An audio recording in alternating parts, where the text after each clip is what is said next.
There's no clear-cut captain for Game Week 2, so let's analyse the data to find out who the best one is. I advise not skipping to the end because you might prefer the stats of a player that I don't pick. First we'll start by building the shortlist. We had a successful captaincy with this player last game week. He got a goal and an assist for us. It's Salah against Palace at home. The second player hit the ground running in his debut with the Premier League. It's HAALAND against Bournemouth at home. And lastly is his teammate De Bruyne. Both him and Salah benefit from being midfielders where they get the extra point for the goal and the clean sheet point potential as well. Let's dig into the non-penalty stats per 90 minutes. These are from last season combined with the first game week this season. It's worth noting that HAALAND's Bundesliga numbers have been converted with a 0.83 multiplier. That's because the Premier League is roughly 17% more difficult from an attacking perspective. De Bruyne's numbers are quite low, probably because he gets more assists than goals, and don't forget the weighting is 3 points for an assist and 5 points for a goal. And HAALAND is a forward, so he gets 20% less points for each goal scored. Salah is the winner of this section by a country mile. Moving on to the set pieces, Salah's a dedicated penalty taker for Liverpool. It looks like HAALAND's on penalty duties for City, which of course rules De Bruyne out. However, he does take free kicks and corners. It's not enough though because penalties are more valuable, so the other two players win this section.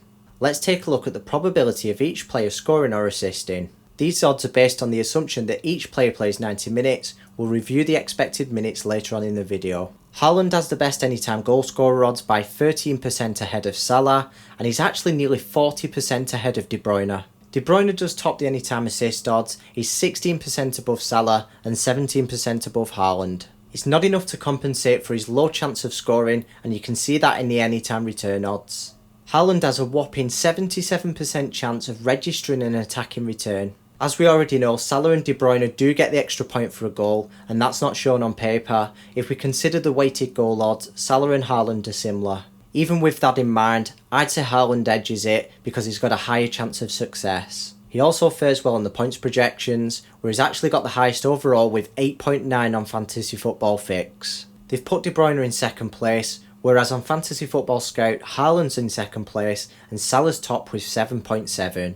Yet again, HAALAND is the winner. He's got the highest average of 8, De Bruyne's on 7.55 and Salah's on 7.4. Not to mention he's also got the highest overall points projection. By comparing the opposition's defence, we can see that Salah has the tough opponents in Crystal Palace than HAALAND and De Bruyne do in Bournemouth. They've only averaged 0.1 more goals conceded per game, but the expected goals conceded metric is more important because it's better at projecting future goals conceded, and they've been expected to concede half a goal extra per game than Palace. This is displayed through the clean sheet odds, where Bournemouth only have a 4% chance of obtaining a clean sheet at the Etihad, which is unsurprising. I just want to mention that Bournemouth's championship numbers have been converted with a 1.6 multiplier because the Premier League is roughly 60% more difficult from a defensive perspective. Overall, the City players are the outright winners of this section.